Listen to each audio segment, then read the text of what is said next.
Subscribe करें आपके अपने चैनल समता आवाज़ टीवी को, बेल आइकन दबाना ना भूलें सबसे पहले हमारी वीडियो देखने के लिए। आज के हालात ये हैं कि लोगों ने चाटुकारिता की सारी हदें पार कर दी। एक तरफ ये कह रहे हैं कि इस व्यक्ति ने माफ़ी मांगी है। आगरा मंडल में समीक्षा बैठक हुई भीम आर्मी आज़ाद समाज पार्टी की।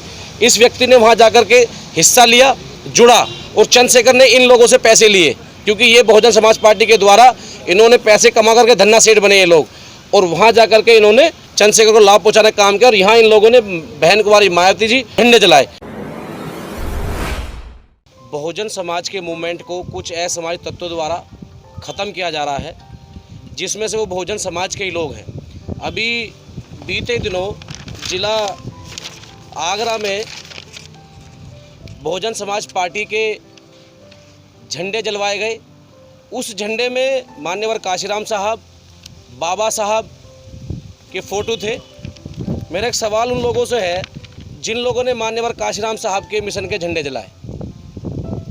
अगर किसी का कोई बैर है राजनीतिक पार्टी से, तो वो पार्टी के मुखिया से बात करे, ट्वीट करे, प्रेस कॉन्फ्रेंस करे।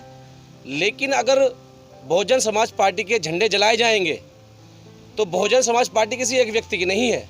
बहुजन समाज पार्टी को बनाने के लिए, बहुजन मूवमेंट खड़ा करने के लिए, और ख़ासकर मान्यवर काशीराम साहब, बाबा साहब जैसे महापुरुषों ने, उन लोगों ने इस मिशन को चलाने के लिए अपने बहुत परिवार की कुर्बानियाँ दी हैं, बहुत लाठी डंडे खाए हैं। उसी के साथ साथ करोड़ों लोगों ने अपना खून पसीना बहा करके इस मूवमेंट को खड़ा किया है।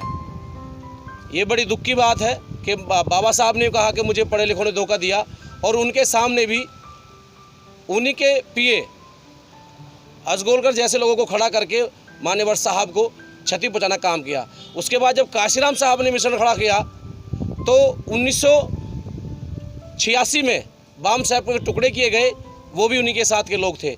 और आज वर्तमान स्थिति में जो है बहुजन समाज के मूवमेंट को ख़त्म करने के लिए एक व्यक्ति को आगे बढ़ाया जा रहा है और बहुजन मूवमेंट को टारगेट किया जा रहा है। तो जिन लोगों ने झंडे जलाए हैं उनका जो नाम है राजवीर सिंह नाम है, करमवीर करदम है, जो पार्टी के चुनाव पे टिकट लड़े, कोऑर्डिनेटर रहे, प्रभारी रहे, और आज चंद लोगों के इशारे पे नाचते हुए मिशन मूवमेंट में आग लगाने का काम किया। एक तरफ तो ये लोग कहते हैं कि पार्टी ने मान सम्मान नहीं देती, एक तरफ ये लोग कहते हैं कि हमें जिगेन दी जाती। पिछले काफ़ी वर्षों से आपने पार्टी में काम किया, आप जीरो से हीरो बने, करोड़ रुपए आपने पार्टी से कमाया, और आज जब पार्टी ने आज इस पार्टी को दुख की घड़ी में जब आज बहुजन समाज के लोगों की ज़रूरत है, तो आज मूवमेंट को ख़राब करने का काम किया जा रहा है, जिसका सीधा भीम आर्मी आज़ाद समाज पार्टी के जो नेता हैं चंद्रशेखर, उनके इशारों पे किया जा रहा है। जब तक भीम आर्मी समाजी संगठन था, युवा शक्ति दल ने दिन रात मेहनत करके उन्हीं के साथ बहुजन समाज के सभी संगठनों ने साथ दिया। लेकिन जब वो पार्टी में तब्दील हुई तो उसके बाद हम लोगों ने उनसे किनारा करने का काम किया, क्योंकि हम किसी भी परिस्थिति में बहुजन मूवमेंट को ख़त्म होने नहीं देंगे। और चंद्रशेखर कुछ राजनीतिक पार्टियों के हाथ खेल करके बहुजन मूवमेंट को ख़त्म करने का काम कर रहा है। मैं कुछ आपको तस्वीर दिखाऊंगा कि नशे की हालत में कुछ भी बोल जाता है। भीम आर्मी की जो स्थापना है वो 2015 की है, और युवा शक्ति दल की स्थापना 4 जनवरी 2012 की है। पहला घड़कोली में कांड हुआ सपा सरकार में, जहां पर बाबा साहब की प्रतिमाओं को कालीन पोता गया, तो इस व्यक्ति को पीट करके अस्पताल में भर्ती कर दिया गया। युवा शक्ति दल की टीम वहाँ पहुँची, इसकी मदद की, जब ये गली गली में अपना घूमता था। जिसके मैं ये कुछ आपको तस्वीर दिखाऊंगा।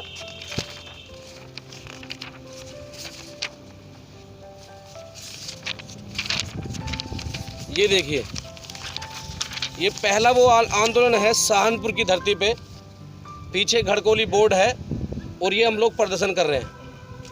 उसके बाद हम लोगों ने दिल्ली में प्रेस कॉन्फ्रेंस की, जिसमें बहुजन समाज को करने का प्रयास किया। इसमें अब ये देख लीजिए, इस साइड में ये व्यक्ति बैठा हुआ है, तो ये तो घड़कोली का कांड है। उसके बाद 2017 में सब्बीपुर कांड हुआ, जहाँ पर हमारे 56 घरों को असामाजिक तत्वों द्वारा आग लगा दी गई, जिसमें हमारे बहन बेटों के हाथ पैर काटे गए। जिसमें युवा शक्ति दल ने बड़ी ताकत इकट्ठी करके बहुजन समाज को इकट्ठा करने के दिल्ली के जंतर मंतर पे ऐतिहासिक आंदोलन किया, जो युवा शक्ति दल के बैनर पे है। इसकी परमिशन भी हमारे पास है, वो भी हम आपको दिखाएंगे। तो ये वो प्रदर्शन है जहाँ कोई भीम आर्मी नहीं थी। हमने अपने लोगों को, कोई संगठन निकल के आ रहा है, हमने बैकअप देना काम किया। जो लोग ये कहते थे कि ये लोग संगठनों में बटे हुए हैं, हम लोगों ने वो सभी लाखों संगठन 21 तारीख को युवा शक्ति दल के बैनर के नेतृत्व में इकट्ठा करने का पूरा प्रयास किया और हम सक्सेसफुल भी हुए। लेकिन हमने पार्टी पे छताकशी नहीं करी, क्योंकि हम लोग संगठन में बटे हो सकते हैं लेकिन पार्टी में हम लोग बड़ी संख्या में, हमारी बहुजन पार्टी है, पहली पार्टी हमारी बहुजन समाज पार्टी है, या और भी जो क्षेत्र में काम कर रही है बहुजन समाज पार्टी, हम उनको भी सलाम करते हैं, नमन करते हैं। लेकिन आज के हालात ये हैं कि लोगों ने चाटुकारिता की सारी हदें पार कर दी कि आप लोग सांपनाथ और नागनाथ से पैसे लेकर के इस मूवमेंट को ख़त्म करने का प्रयास कर रहे हैं। ये देखिए, एक तरफ ये कह रहे हैं कि इस व्यक्ति ने माफ़ी मांगी है, जब अभी कुछ दिन पहले आगरा मंडल में समीक्षा बैठक हुई भीम आर्मी आज़ाद समाज पार्टी की, इस व्यक्ति ने वहां जाकर के हिस्सा लिया, जुड़ा, और चंद्रशेखर ने इन लोगों से पैसे लिए, क्योंकि ये बहुजन समाज पार्टी के द्वारा इन्होंने पैसे कमा करके धन्ना सेठ बने ये लोग, और वहां जाकर के इन्होंने चंद्रशेखर को लाभ पहुंचाने का काम किया। और यहाँ इन लोगों ने बहन कुमारी मायावती जी और झंडे जलाए। और ये झंडे जो हैं, ये सिर्फ हाथी नहीं है, ये हमारे बहुजनों की जान है। इसमें मान्यवर काशीराम साहब और बाबा साहब का फोटो लगा हुआ है। जो झंडा वहाँ पर ये देखिए, जो झंडे वहाँ जलाए गए हैं, इनमें काशीराम साहब, बाबा साहब का फोटो है। अगर झंडे जलाने की बात है और अहंकार में चोर चंद्रशेखर आज़ाद अगर ये सोचता है कि बहुजन समाज के युवा कमज़ोर हैं, तो ये वही युवा शक्ति दल है जिसने सहारनपुर से उठा करके पंजाब में, हिमाचल में इसको पनाह दी और दिल्ली के जंतर मंतर पे एक बड़ा आंदोलन बना कर दिया। अगर वो ये सोचता है कि कोई मुझे रोक नहीं सकता, तो युवा शक्ति दल का एक कार्यकर्ता अपने बहुजन मूवमेंट को बचाने के लिए, क्योंकि हमारे महापुरुषों ने खून पसीना बहा करके इस मूवमेंट को बचाया है, तो इस बार भी अगर खून पसीना बचा कर हमें बचाना पड़ा तो हम तैयार हैं। हम भी इनके झंडों में आग लगवा सकते हैं, इनके बैनरों पर आग लगवा सकते हैं, लेकिन उन पे मान्यवर काशीराम साहब, बाबा साहब की फ़ोटो है, इसलिए हम लोग उनको हाथ लगाने का काम नहीं किया। ना तो दिन धर के बताइए कि इस दिन तो अपनी ताकत का एहसास कराना है। दिल्ली का इनका कार्यालय या गाजियाबाद में जहाँ ये पनाह लेते हैं वो हमसे दूर नहीं है। इसी के साथ साथ मैं कुछ और खुलासे करने चाहूँगा कि जहाँ जहाँ बहुजन समाज पार्टी या और अन्य पार्टी बहुजन समाज की मजबूत हैं, वहाँ वहाँ ये लोग सांपनाथ व नागनाथ के एजेंडे पर काम करने का काम कर रहे हैं। बुलंदशहर में अभी एक प्रत्याशी, जहाँ पर बहुजन समाज पार्टी बहुत मजबूती से है और सीट भी निकलेगी, वहाँ पर इन्होंने अपना प्रत्याशी खड़ा करने का काम किया। उसके साथ साथ मैं पूछना चाहता हूँ, 2016 में जो घड़कोली कांड हुआ, उसमें जो लड़के जेल गए, हमने इनकी मदद करी। वो लड़के आज तक कहाँ हैं जिन्होंने इनका झंडा बुलंद करने का काम किया? 2017 में 56 घरों में आग लगाई गई और 45 बच्चे जेल गए, जिनमें 12 लाख रुपया युवा शक्ति दल ने समाज से इकट्ठा करके इन्हें दिया। जो 55 बच्चे जेल गए हैं, उन बच्चों के परिवार को खर्च चलाने के लिए जो आज तक कोई हिसाब नहीं आया, पुराने अखबार में छपा हुआ है। और वो बच्चे कहाँ हैं आज, जिन्होंने लाठी, डंडे, आगजनी, जेल तक काटी, वो आज इनमें नज़र नहीं आ रहे हैं। और आज जिनके साथ वो घूम रहे हैं, वही लोग मूवमेंट को ख़राब करने का काम करते हैं।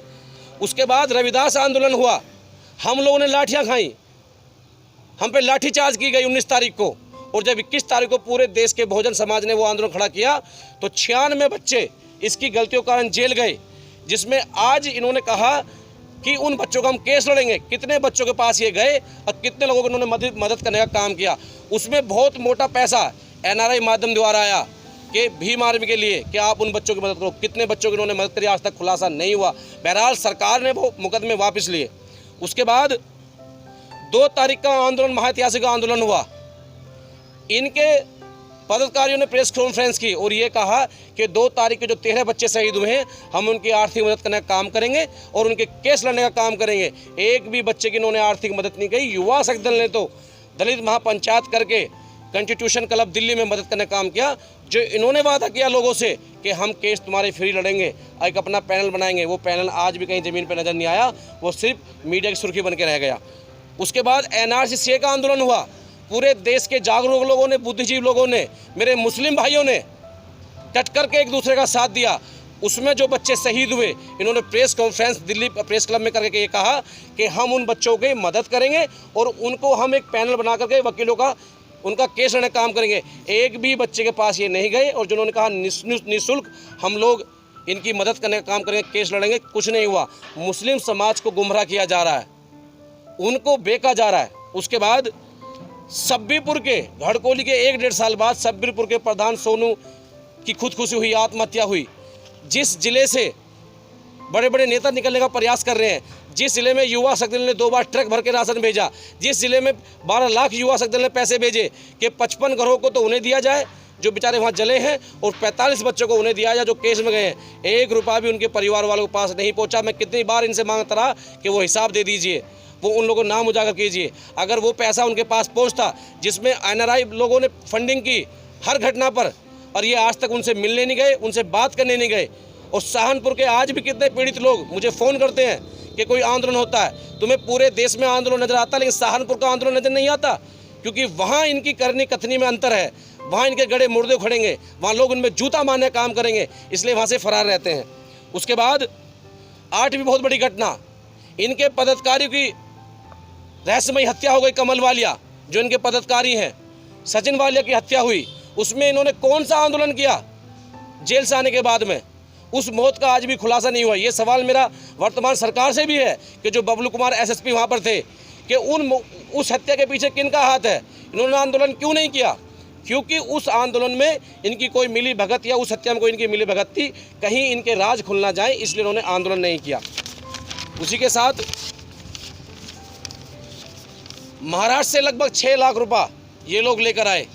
ये मैं उस फंडिंग की बात कर रहा हूँ कि जो बड़ी बड़ी गाड़ियों में घूम रहे हैं, बहुजन समाज के पसीने की मेहनत से। बहुजन समाज इनको इसलिए फंडिंग करने का काम कर रहा है कि कहीं कोई मिशन खड़ा होगा। मिशन तो खड़ा नहीं हुआ, एक पार्टी खड़ी कर ली गई जिससे कि बहुजन समाज पार्टी व अन्य पार्टी को नुकसान पहुंचा करके और वर्तमान जो आज बीजेपी सरकार मनमानी कर रही है उसको पुनः दोबारा जितवाने काम करने का प्रयास ये लोग कर रहे हैं। तो वहाँ से कोई हिसाब नहीं किया गया। पंजाब में से बहुत मोटी फंडिंग हुई इन लोगों को, जो आज भी ये लोग जाते हैं। मैं उन पंजाब के लोगों से पूछना चाहता हूं कि तुम किसी व्यक्ति की मदद कर रहे हो जो मान्यवर काशीराम साहब के झंडे में आग लगवाता है, जो बाबा साहब के झंडे में आग लगवाता है और अपनी ट्विटर ID पे मान्यवर काशीराम साहब उनकी बहन का फोटो लगाता है। अगर काशीराम साहब बाबा साहब जिंदा हैं तो बहुजन मूवमेंट के माध्यम से जिंदा हैं, और जिस दिन बहुजन मूवमेंट खत्म हो गया उस दिन हमारे बहुजन महापुरुषों का हमारा अस्तित्व खत्म हो जाएगा। तो मेरे सभी से गुजारिश है, जो बहुजन समाज के जितने भी संगठन हैं, कि अभी तक हमने इसलिए साथ दिया क्योंकि कहीं अगर हम नहीं पहुंच रहे हैं तो कोई तो पहुंच रहा है। लेकिन अगर वो पार्टी की आड़ में हमें फेंकने का काम करेंगे, उसका हम बहिष्कार करेंगे और आज के बाद देखते हैं कितने आंदोलन करते हैं, कितनी भीड़ जुटाने का एक काम करते हैं। सब्सक्राइब करें आपके अपने चैनल समता आवाज़ TV को, बेल आइकन दबाना ना भूलें सबसे पहले हमारी वीडियो देखने के लिए।